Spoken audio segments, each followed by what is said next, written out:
तो अपना school online channel में आपका स्वागत है। आज हम 8th क्लास का चैप्टर 3 करेंगे, question and answer, natural resources, vegetation and wild life. देखिए इसमें जो फर्स्ट क्वेश्चन है वो है पार्ट ए। तो पार्ट ए में फर्स्ट क्वेश्चन है, which term is use for the plant community. Plant community के लिए कौन सी टर्म यूज करेंगे? उन प्लांट्स के लिए ग्रो करते हैं without human interference, mean humans की विदाउट हेल्प जो प्लांट्स अपने आप पैदा होते हैं उनको हम किस टर्म से नाम लेंगे? तो उनका नाम है, देखिए, नेचुरल वेजिटेशन। जो कुदरती वेजिटेशन है उसको कहते हैं नेचुरल वेजिटेशन। सेकंड क्वेश्चन है हमारे पास, which vegetation grows in hot and humid regions of the world. World के हॉट एंड ह्यूमिड मीन जो गर्म है और ह्यूमिड मीन जहाँ पे मॉइस्चर हुमस बहुत होती है, ज़्यादा होती है, उन एरियाज में किस तरह की वेजिटेशन होती है? तो देखिए इसका आंसर है tropical evergreen forest. Tropical mean जो समुद्र के आसपास के एरियाज में एवरग्रीन फॉरेस्ट होते हैं उनको हम इस वेजिटेशन में गिनते हैं, क्योंकि वहाँ पे हॉट हॉट टेम्परेचर होते हैं और ह्यूमिडिटी मीन समुद्र का पानी उड़ने से वहाँ पे मॉइस्चर हवा में बहुत होता है। नेक्स्ट क्वेश्चन हमारे पास, question number 3, the most common tree of tropical deciduous forest. तो ट्रॉपिकल डिसीयस जो फॉरेस्ट हैं उनमें इंपॉर्टेंट ट्री का नाम बताएं जो कॉमनली पाए जाते हैं। तो इसके देखिए दो ट्रीज हैं, साल एंड टीक। नेक्स्ट क्वेश्चन है हमारे पास, trees of Mediterranean forest. Mediterranean forest वो फॉरेस्ट हैं जो मेडिटेरियन सी के आसपास के एरियाज में पाए जाते हैं। तो इनमें देखिए इन फॉरेस्ट में जो ट्री के नाम हैं वो हैं स्पाइनियन, इनके जो ट्रीज के पत्ते होते हैं वो होते हैं स्पाइनियन वैक्सी। नेक्स्ट हमारे पास क्वेश्चन है, the area under the forest is depleting due to. जो हमारा फॉरेस्ट एरिया है, जंगली एरिया है, वो कम क्यों हो रहा है, डिप्लीट क्यों हो रहा है? देखिए इसका रीज़न है कि ह्यूमन इंटरफेरेंस, ह्यूमन की एक्टिविटीज़ के कारण, क्योंकि ह्यूमन वहाँ पे लैंड बना रहा है, वहाँ पे रोड्स बना रहा है, वहाँ पे बिल्डिंग्स बना रहा है, वहाँ पे इंडस्ट्री लगा रहा है, पेड़ों को काट के उनका यूज़ कर रहा है, तो जिसके कारण कि वहाँ पे ये हो रहा है। तो नेक्स्ट हमारे पास है पार्ट बी। तो पार्ट बी में फर्स्ट क्वेश्चन है, फिल इन द ब्लैंक्स। तो असेंबलेज मीन असेंबली, इकट्ठे, कमाइंड प्लांट स्पेसीज को, जितने भी पौधे हैं इनको इकट्ठा इन्वायरमेंट में क्या नाम ले सकते हैं? तो इनका नाम है नेचुरल वेजिटेशन। तो इनको क्या कहते हैं हम? Natural vegetation. सेकंड क्वेश्चन है हमारा, डैश एंड डैश दो इंपॉर्टेंट फैक्टर्स हैं प्लांट की ग्रोथ के लिए। तो देखिए प्लांट को ग्रोथ होने के लिए एक तो टेम्परेचर चाहिए, एक रेनफॉल चाहिए। तो टेम्परेचर एंड रेनफॉल इसका सही आंसर है कि टेम्परेचर और रेनफॉल जो है दो इंपॉर्टेंट फैक्टर्स हैं जो प्लांट की ग्रोथ के लिए इंपॉर्टेंट है। थर्ड क्वेश्चन है हमारे पास, हुमस जो होती है, जो डेड एंड डिकेइंग प्लांट से, एनिमल से बनती है, जो ऊपरली परत में हुमस है, non non living sorry living से, ये क्या मेंटेन करती है सॉइल की? तो देखिए सॉइल की फर्टिलिटी, उपजाऊ शक्ति को मेंटेन करके रखती है। फोर्थ क्वेश्चन है हमारा, हार्डवुड ट्रीज, वो ट्रीज जिनकी लकड़ी हार्ड होती है, काफ़ी सख्त होती है, हैव ब्रॉड लीव्स, उनके चौड़े चौड़े पत्ते होते हैं, किस लिए? ताकि सरप्लस मॉइस्चर को क्या कर सके वो? ट्रांसपीरेशन। ट्रांसपीरेशन मीन्स वो सरप्लस मॉइस्चर को निकाल सकें। जब देखिए पेड़ के पास ज़्यादा मॉइस्चर होता है तो उसको वो निकाल देता है, हवा में छोड़ देता है, उसको कहते हैं ट्रांसपीरेशन। तो नेक्स्ट हमारे पास क्वेश्चन है, question number 5, teak is commonly important tree. ये कौन से फॉरेस्ट का ट्री है टीक? तो देखिए इसका आंसर है ट्रॉपिकल डिडीसियस जो फॉरेस्ट है जो कि हमारे इंडिया में पाए जाते हैं, इनका एक इम्पॉर्टेंट ये एक हिस्सा है। नेक्स्ट है हमारा क्वेश्चन पार्ट सी। देखिए forest which do not shed all the leaves at the same time. उन जंगलों को, जो जंगल शेड में अपने पत्ते नहीं झाड़ते सेम टाइम पे, सभी पत्ते अपने नहीं झाड़ते, उनका क्या नाम है? देखिए उनका नाम है ट्रॉपिकल एवरग्रीन फॉरेस्ट। ऐसे फॉरेस्ट को हम जहाँ पे सभी के सभी पत्ते एक टाइम पे नहीं झड़ते, एवरग्रीन रहते हैं, उनको कहते हैं tropical evergreen forest. Second question है हमारा, इन दिस फॉरेस्ट, इस फॉरेस्ट में summers are dry. Summers dry होती हैं, मीन्स बरसात कम होती है, और रेनफॉल कम होती है विंटर्स में। तो ऐसे फॉरेस्ट को क्या कहते हैं हम? मेडिटेरियन फॉरेस्ट, जो कि मेडिटेरियन ट्री सी के आसपास पाए जाते हैं। नेक्स्ट क्वेश्चन है हमारा, कॉनिकल शेप्ड ट्रीज। जो कॉनिकल शेप्ड ट्री होते हैं जो कि पहाड़ी एरिया में पाए जाते हैं, इनकी बात हो रही है।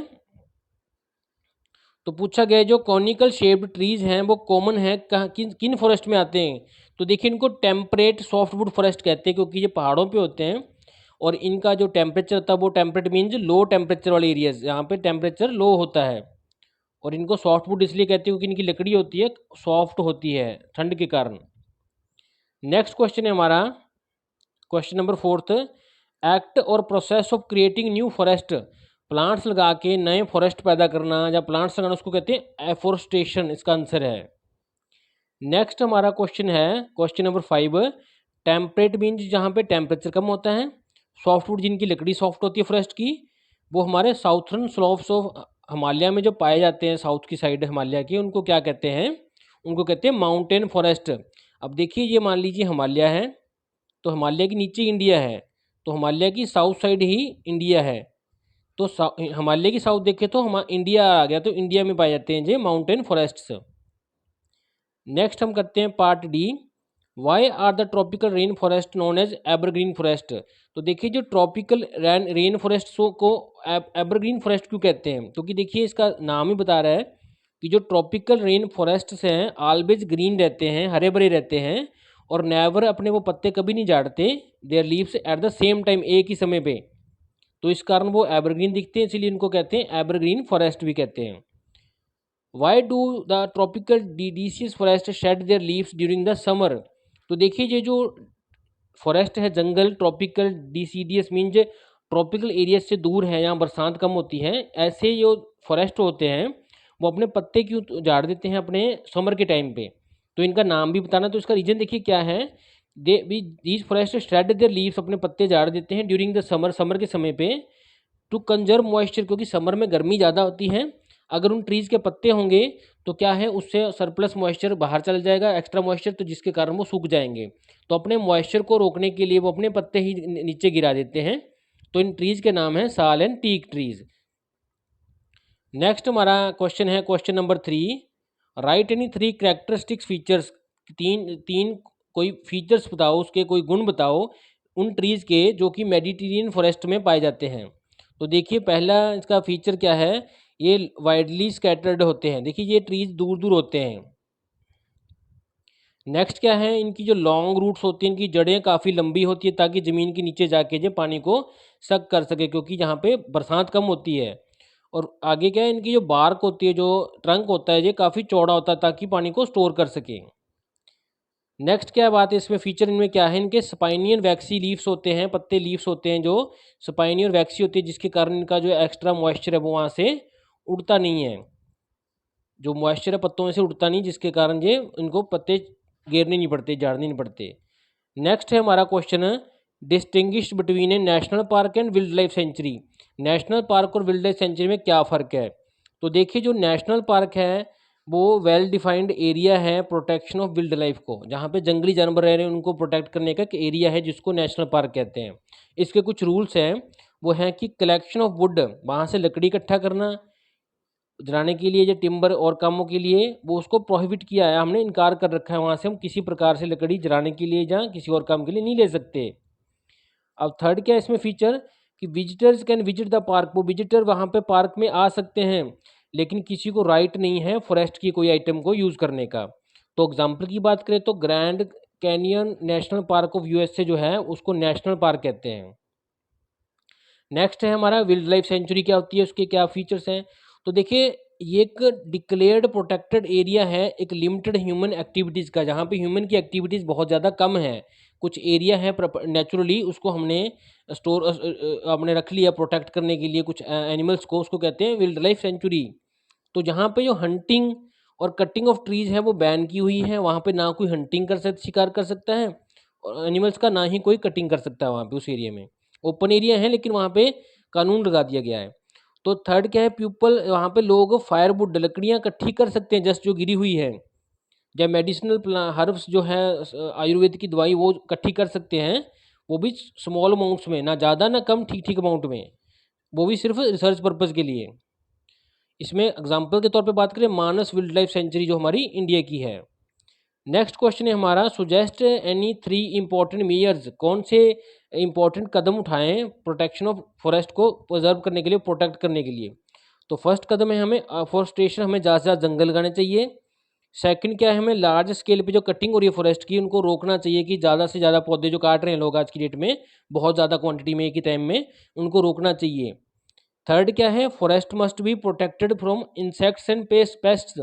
देखिए फॉरेस्ट में अगर दीमक आ जाए तो दीमक क्या करेगी, उनकी जड़ों को खा जाएगी, जिससे क्या है वो पेड़ हैं वो सूख जाएंगे। तो हमें उनका भी ध्यान रखना चाहिए ताकि वो पेस्ट, वो कीड़े उनके पत्ते ना खाएं पेस्ट, और इंसेक्ट्स जो हैं उनके पत्ते या जड़ों को खराब ना करें। नेक्स्ट है हमारा क्वेश्चन पार्ट ई में, what is mean by natural vegetation. Natural vegetation क्या होती है, हाउ डू टेम्परेचर और रेनफॉल कैसे अफेक्ट करते हैं नेचुरल वेजिटेशन को, जगह जगह पे कैसे डिस्ट्रीब्यूट करते हैं, इसकी एग्जांपल देनी है। तो फर्स्ट हमारा क्या है कि नेचुरल वेजिटेशन क्या है, देखिए असेंबलेज मीन सारी की सारी प्लांट्स को, जितने भी प्लांट्स धरती पर पाए जाते हैं उन सबको असेंबल्ड वे में हम नेचुरल वेजिटेशन कहते हैं, क्योंकि वो नेचर द्वारा उगाई गई, इसमें हमारा कोई इन्वॉल्वमेंट नहीं है। सेकंड, टेम्परेचर और रेनफॉल की बात करें तो temperature and rainfall effect the growth and distribution of vegetation. तो टेम्परेचर और रेनफॉल से इनकी ग्रोथ होती है, जहाँ पे टेम्परेचर हाई है और रेन ज़्यादा है वहाँ पे फॉरेस्ट भी ज़्यादा होंगे, ज़्यादा ग्रोथ करेंगे, जहाँ पे वो कम है वहाँ कम होंगे। तो इसके कारण ये डिस्ट्रीब्यूशन जो है इन चीज़ों से इफेक्ट हुई हुई है। अब बात करें एग्जाम्पल की, तो एरिया जहाँ पे हैवी रेनफॉल होती है फॉरेस्ट थिक होते हैं, मतलब कि काफ़ी पास पास होते हैं और संघने होते हैं, डेंस होते हैं। लेकिन एज अ रेनफॉल डिक्रीजेज, जैसे जैसे किसी एरिया पे रेन कम है वहाँ पे ट्रीज की कॉन्सेंट्रेशन मीन ट्री भी दूर दूर हो सकते हैं। तो सिमिलरली डेजर्ट्स में यहाँ टेम्परेचर हाई रहता है, श्रब्स एंड शॉर्ट ट्रीज होते हैं, लेकिन कोल्ड रीजन्स में यहाँ टेम्परेचर लो रहता है, वहाँ प्लांट्स बहुत ही छोटे छोटे मॉसिज और लीचन्स की फॉर्म में होते हैं। तो मीन्स दोनों कंडीशंस टेम्परेचर और रेनफॉल दोनों चाहिए मॉडरेट। नेक्स्ट क्वेश्चन है हमारा question number 2, highlight any 5 points of the distribution between tropical deciduous forest and coniferous forest के बीच में डिफरेंस बताइए 5 पॉइंट से। तो देखिए जो पहले बात करते हैं ट्रॉपिकल डिसीडियस फॉरेस्ट की, तो ये ट्रीज जो होते हैं फॉरेस्ट होते हैं ये श्रेड करते हैं, झाड़ देते हैं अपने पत्ते ड्यूरिंग द ड्राई सीजन, ताकि एक्स्ट्रा जो उनका मॉइस्चर है वो पत्तों से बाहर उड़ ना सके, वो सूखे ना। सेकंड क्या है, they have the types of trees which have the hard would, इनकी लकड़ी होती है वो हार्ड होती है। और थर्ड क्या है, ये ट्रीज जो होते हैं 100 से 200 सेंटीमीटर तक इनमें जंगलों में बरसात होती है तकरीबन। फोर्थ क्या है इसमें, अनदर नेम इनका है मॉनसून फॉरेस्ट, क्योंकि मॉनसून के टाइम पे ये हरे भरे हो जाते हैं। फिफ्थ इसका पॉइंट है जो इसका डिस्टिंक्शन इसको अलग करता है दूसरे फॉरेस्ट से, वो क्या है, इसमें साल, टीक, नीम एंड शीशम जैसे पेड़ पाए जाते हैं। और उसकी दूसरी तरफ अगर बात करें कॉनिफेरस फॉरेस्ट की, तो देखिए इनके लीव्स होते हैं थ्रू आउट द ईयर वैसे के वैसे रहते, कभी ये पत्ते झाड़ते नहीं हैं। सेकंड क्या है, जो लकड़ी है इनकी सॉफ्ट होती है, काफ़ी सॉफ्ट होती है एज कम्पेयर टू जो हार्डवुड फॉरेस्ट थे। थर्ड क्या है, ये फॉरेस्ट जो है इनमें जो बरसात नहीं होती, बल्कि यहाँ पे बरसात होती है, यहाँ पे स्नोफॉल होती है, क्योंकि ये पहाड़ी एरिया में होते हैं। कॉनिफेरस जो फॉरेस्ट होते हैं इनको इनमें इन are also known as taiga, इनको टाइगर भी कहते हैं, जैसे इनको मॉनसून फॉरेस्ट कहते थे।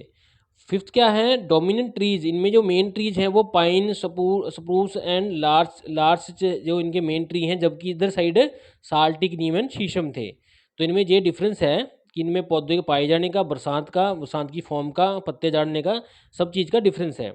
नेक्स्ट क्वेश्चन है अपना, forest are the essential for maintaining ecological balance. जो फॉरेस्ट हैं वो हमारा इकोलॉजिकल, जो इकोलॉजिकल मीन्स बैलेंस बनाए रखे हैं हमारे जीवन में, हर गैस का, ऑक्सीजन का और CO2 का। इसको जस्टिफाई करना है हमने एग्जाम्पल के साथ और आर्गूमेंट्स के साथ, दलील के साथ। तो देखिए फर्स्ट क्या है, फॉरेस्ट प्रोवाइड करते हैं safe habitat for the wild animals, अगर फॉरेस्ट हैं तभी तो जीव जंतु हैं। Many people depend on forest, कई लोग अपनी बेसिक नीड्स के लिए फॉरेस्ट के ऊपर डिपेंड करते हैं। Forest help to prevent the soil erosion, जो फॉरेस्ट होते हैं उनकी जो रूट्स होती है वो सॉइल को बाइंड करके रखती है, इसलिए वो सॉइल इरोजन को रोकते हैं, जिसके कारण मिट्टी की उपजाऊ शक्ति खत्म नहीं होती, और वो भी कई तरह के उसमें मिट्टी में बैक्टीरिया भी सुरक्षित रहते हैं। It helps to produce the humus, तो देखिए जैसे पत्ते जड़ेंगे वहाँ पे जो पशु पक्षी रह रहे हैं उन फॉरेस्ट पे वो मरेंगे, तो उनसे ह्यूमस मीन्स उपजाऊ शक्ति वाली मिट्टी पैदा होगी, जिसको ह्यूमस कहते हैं, जिससे कि ज़मीन की उपजाऊ शक्ति बढ़ेगी, मेंटेन होगी। फिफ्थ क्या है, it help us to breathe by converting carbon dioxide into oxygen, ये हमारे जो CO2 है, कार्बन डाइऑक्साइड है, उसको इन करते हैं और ऑक्सीजन छोड़ते हैं, जिससे हमारा ऑक्सीजन हमारे लिए बढ़ती है और CO2 जो प्रदूषण से पैदा होती है वो कम होती है। नेक्स्ट क्वेश्चन है हमारा, explain the importance of the wild life. Build life हमारे लिए कैसे इंपॉर्टेंट है, इसके एक्सप्लेन करना है। तो देखिए फर्स्ट क्या है, wild life is very essential to maintain the ecological balance on the earth. अगर बिल्ड लाइफ है तो हमारा बैलेंस बना हुआ है, अगर एक प्रजाति को ख़त्म कर देंगे तो बाकी प्रजातियों पर भी उसका इफेक्ट पड़ेगा। तो मान लीजिए स्नेक्स को ख़त्म कर दे तो रैट्स बढ़ जाएंगे, चूहे बढ़ जाएंगे। अगर चूहों को ख़त्म कर देंगे तो स्नेक्स भी ख़त्म हो जाएंगे, ईगल्स ख़त्म हो जाएंगे। इस तरह एक जीव को ख़त्म करने से जो सारा बैलेंस बना रखे परमात्मा ने वो खराब हो जाएगा, उससे अलग अलग तरह के प्रॉब्लम्स आ जाएंगी। सेकंड क्या है, wild life is important for the aesthetic values, हमारी वैल्यूज़ है, इकोलॉजिकल बैलेंस है, उसके लिए बहुत इंपॉर्टेंट है। थर्ड क्या है, beauty of the wild life, जो ब्यूटी है, सुंदरता है जंगली जीवों की, जंगली लाइफ की, उससे टूरिज्म बढ़ता है, जिससे क्रिएट होती हैं जॉब्स, लोगों के लिए जॉब्स के अवसर पैदा होते हैं। फोर्थ क्या है, एनिमल बिहेवियर, जो एनिमल का बिहेवियर है, नेचुरल डिजास्टर्स, नेचुरल जो प्रॉब्लम्स आती है उस समय, उससे हम जैसे सुनामी, अर्थक्वेक का पता लगा सकते हैं। फोर्थ क्या है, डेड एंड डिकेइंग प्लांट्स, जो प्लांट्स और एनिमल्स मर जाते हैं, गिर जाते हैं, टूट जाते हैं, उनसे क्या होता है, ह्यूमस प्रोड्यूस होती है, जो कि हमारी मेंटेन करती है फर्टिलिटी, मीन्स उपजाऊ शक्ति सॉइल की। सॉइल होती है लूज पार्ट जो हमारा सैंड का ऊपर होता है। नेक्स्ट क्वेश्चन है हमारे पास, fifth question, how are human beings responsible, human beings कैसे रिस्पॉन्सिबल हैं for depleting the vegetation and wildlife. Human beings किस तरह रिस्पॉन्सिबल है, उत्तरदायी हैं कि वो हमारी डिप्लीट में रिड्यूस कर रहे हैं वेजिटेशन मीन प्लांट्स को, और बिल्ड लाइफ मीन्स एनिमल्स को। तो देखिए इसका फर्स्ट रीजन है एग्रीकल्चर एक्सपेंशन, हम एग्रीकल्चर का एक्सपेंशन किए जा रहे हैं, जंगलों को काट रहे हैं, तो जिससे कारण है एनिमल्स और प्लांट्स काटे जा रहे हैं। सेकंड क्या है, well cleared forest for mining and minerals and soils, हम माइंस से लोहा निकालने के लिए और पदार्थ निकालने के लिए माइनिंग करके वहाँ से फॉरेस्ट को काट रहे हैं, जंगलों को काट रहे हैं, जिसके कारण हम बिल्ड लाइफ को और वेजिटेशन मीन प्लांट्स को इफेक्ट कर रहे हैं। थर्ड क्या है, we use wood for paper, furniture और शिप्स बनाने के लिए यूज़ करते हैं, जिसके लिए हम जंगलों को काट रहे हैं, और जिसके कारण उनके बीच में जो पशु रहते हैं उनको भी इफेक्ट हो रहा है, उनकी भी लाइफ ख़राब हो रही है, डिप्लीट हो रही है। फोर्थ है लार्ज स्केल डेवलपमेंट प्रोजेक्ट, हम बड़े बड़े प्रोजेक्ट्स लगा रहे हैं, एयरपोर्ट्स बना रहे हैं, रोड्स बना रहे हैं, 4 लेन 6 लेन, उससे क्या है, हमारे पौधे कट रहे हैं, वेजिटेशन, जिसके कारण उन पर रहने वाले बिल्ड लाइफ भी इफेक्ट हो रहे हैं। फिफ्थ क्या है, हैबिटेट डिस्ट्रक्शन, अगर हम किसी चीज़ का घर तोड़ दें, डिस्ट्रक्ट कर दें, एनिमल्स को हंट कर रहे हैं इस तरह से, like exploitation of various projects, तो इस तरह हम उनको लूट रहे हैं, उनको नुकसान कर रहे हैं, नए नए प्रोजेक्ट्स बना के उनकी हैबिटेट मीन जो रहने की जगह है उसको तोड़ रहे हैं, डिस्ट्रक्ट कर रहे हैं, जिससे हम उनको हंटिंग मीन्स उनका शिकार भी कर रहे हैं, जिसके कारण ये खराब हो रहे हैं। तो थैंक्स फॉर